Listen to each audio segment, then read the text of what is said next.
Okay, so I think I've got out of order slightly, and last week I should have done Vieira, and I think I didn't quite get round to that. I think I did one before. So just very briefly, because they cover almost the same thing, I'm just going to say that last week we encounter Moses going to Pharaoh and saying, you know, what's let my people go, sort of thing. And Pharaoh keeps hardening his heart. And there's a very interesting idea that God hardens Pharaoh's heart. He makes him even more resistant to change and to saying, yes, go. And 7 plagues come along. And still Pharaoh keeps faltering and then says, yes, you can go, and then says, no, you can't go. And the only thing I really take out of that is how we, even in the face of incredible, obvious examples, we still think we can do whatever we want, even when it's so obviously what we're meant to do is let the people go, or whatever it is that we're meant to do. And we're given, you know, lots and lots of warnings. We still ignore it. And I think back to when COVID-19 came, we were given lots of warnings, and we should have, you know, shut down quicker and done all of that. And we didn't. And it spread. And that was a plague that we had to get over. So, in the face of incredible evidence, we can be very stubborn and incredibly stupid, basically. I think we all can do that. Bo continues this theme of stubborn stupidity and has the last 3 plagues in it. And so we encounter the name of the Parsha, Bo, means come to Pharaoh. And these last 3 of the 10 plagues are going to be visited on Egypt. And then the Jewish people are going to escape, or the Israelites are going to escape, because they are to mark their doors with the blood from a lamb that they're going to then go on and eat. We don't eat blood. And so the blood is going to be poured out from the lamb, and it's going to be used as a marker on the door, a bit like nowadays we use a mezuzah on the door. And it's going to mark out the doors, and the angel of death is going to pass over, literally pass over, and we're coming up to the celebration of Pesach, which is about passing over the homes of the Israelites. And our first command in this is to make a calendar which is based on this rebirth of the moon, and that on the 15th day there's going to be this Passover, and our children won't die, but the Egyptians' children will, the firstborn. An interesting sort of reflection that Pharaoh had wanted to kill all the male children of the Israelites, and now it's going to be the firstborn of the Egyptians that are going to die. And we're coming back up to, we're in a month called Shvat, which is just before all of this happens in the actual calendar. And Shvat has the new year for trees in it, the rebirth of trees. You have to name the date of a tree, how old it is, how many years old it is, so that you can bring the first fruits. You're not allowed to eat fruit from a tree that's under 3 years old. You're not allowed to slaughter animals under a certain age either. There's a whole load of rules that are coming up. And it's interesting that we're about to go into this, where we put a ring around the tree in different colors to say which year it was born in, or first planted in, so that we know. And then the first fruits from them are taken up to the temple and offered as a Thanksgiving offering. So we have this going on in Shvat, but in where the calendar starts, actually, there's lots of places it starts. Most people think Rosh Hashanah, but actually Nisan, the month of Nisan, when Pesach starts, is the old official start of the Hebrew calendar. And the 15th of the month is when the full moon is. So the first is the new moon, the 15th, 16th, full moon, and then it goes again. And the 15th of the month is when we start the festival of Pesach, where we remember all of this that's happening. And after the death of the firstborn, the children, finally Pharaoh says, go, and they have to go very, very fast. They're warned that not only do they put the blood up on the door, but they're going to roast that lamb and eat it standing up, basically, with their shoes on, ready to go. And they leave in such a hurry that they have this bread, which is now going to be called matzahs, it never rises. It hasn't got the chance to be kneaded and risen. So it's this very flat bread. They have to bake it and go, basically, very fast. And so every year we celebrate this by eating matzahs. It's a remembrance of this event. And we've been remembering it for 3,000 years. So it's just the flour and the water. Obviously there was yeast around, but there wasn't time to let it rise. So we have this just flour and water flatbread. I know there's a whole blood libel about making matzahs with the blood of Christians, which is interesting because there were no Christians around for about 1,000 or so years.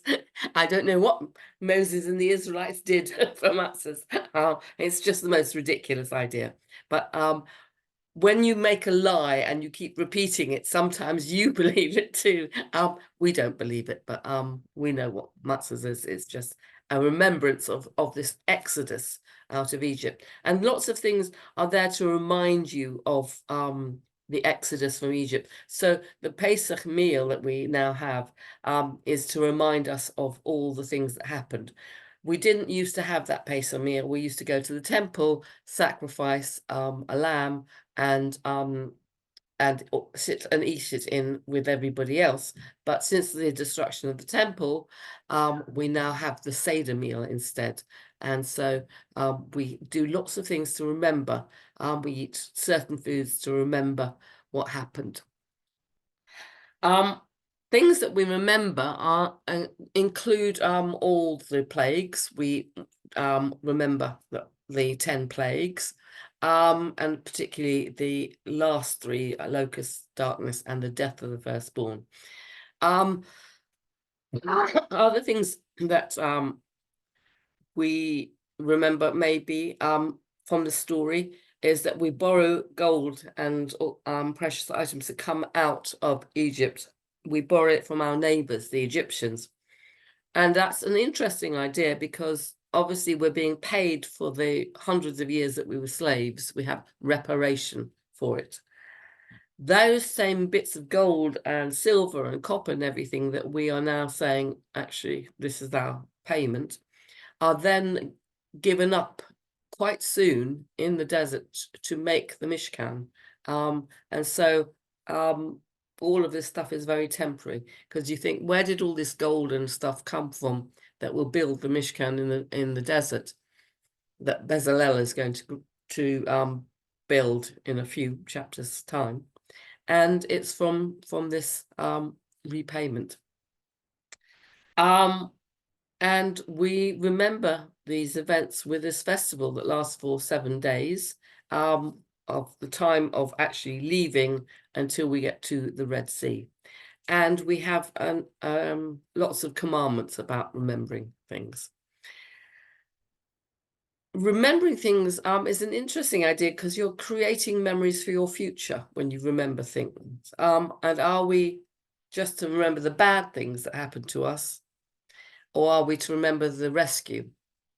And Moses asked why we were left there and we suffered so long. And it's a continued question that we ask about suffering. Should we dwell on it? No, it's not the Jewish way to dwell on the suffering. We dwell on the rescue, and we dwell on that night onwards, being it's Exodus that we dwell on, not on the slavery. Better to remember the good that people do Don't hold that grudge, as the bad they do continues every day that way. So we're asked to remember the good rather than the bad. But later on in, I think next week's Parsha, we are reminded to erase the name of Amalek. It's come up recently, Channel 4 News, he was quizzing one of the Israelis about, well, you're calling them Amalek and stuff. We're told to remember to erase the name of Amalek. Amalek, you'll hear about soon, is this very evil person. And in every generation, there is an Amalek, and we have to erase his name and erase his memory. But it's an interesting idea that you have to remember to erase it. And I think that is a good thing, because you do need to remember sometimes to erase something that is really bad. It's one thing to create good memories and to try to forget the bad memories, but if you never remember any of the bad, you are probably prone to having it happen to you again. So maybe that's why we're continually told to remember to erase it.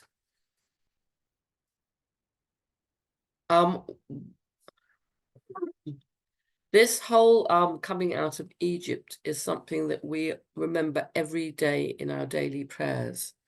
It's the main driving force of most of the prayers is, remember, I am the God that brought you out of Egypt, which is an interesting idea that there's lots of things happen. And why not? I'm the God that created the universe. I'm the God that made Adam and Eve. I'm the God that made the flood. I'm the God that, no, it tends to be, I'm the God that brought you out of Egypt. It's a major, major theme in our prayers. And a whole load of our prayers are around that, as if we need to carve into our memory that we came out of Egypt, concentrating on what went well. I have to tell you also that the name Egypt in Hebrew is Mitzrayim, and it means a narrow place. And you're being liberated from a narrow, restricted place into this huge place of Olam, of the universe. Freedom isn't just freedom from something, freedom from oppression. Freedom isn't just freedom to go and party. Freedom is freedom to something. And for us, it's the freedom towards accepting God as the one that brings us out of Egypt. And it's a very interesting, there's lots of very interesting things that now brought up at this moment, that we have to remember to remember the good. Don't completely erase. You have to remember to erase the bad, which is a very good idea as well.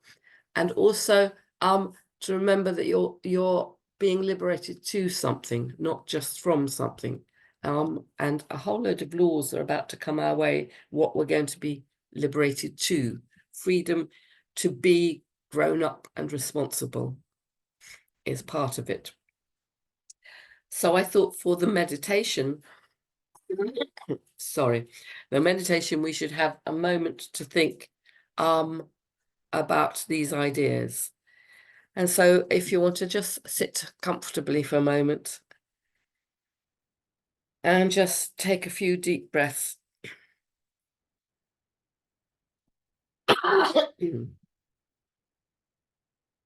And perhaps think of something that has really annoyed you or hurt you.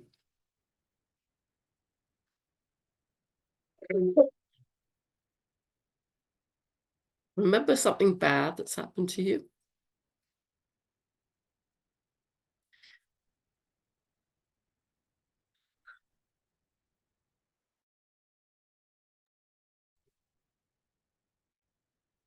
How does remembering that help you? Does it help you to resolve the issue if you think about it? Can it help you to resolve it rather than just forgetting it and letting it go? therapists often want you to remember the past, the bad as well, particularly the bad, that maybe formed you. Is it helpful? Does it help you to remember it? The bad things. And is it time to forget them? To let them go? To let them be small? Are you giving too much power to the bad and not enough power to all the good things in your life? It's a balance. You don't want to forget Amalek. You don't want to repeat those mistakes again, but you don't want them ruling your life. So the bad things maybe you have to diminish. The suffering that you had, maybe you have to diminish for a moment.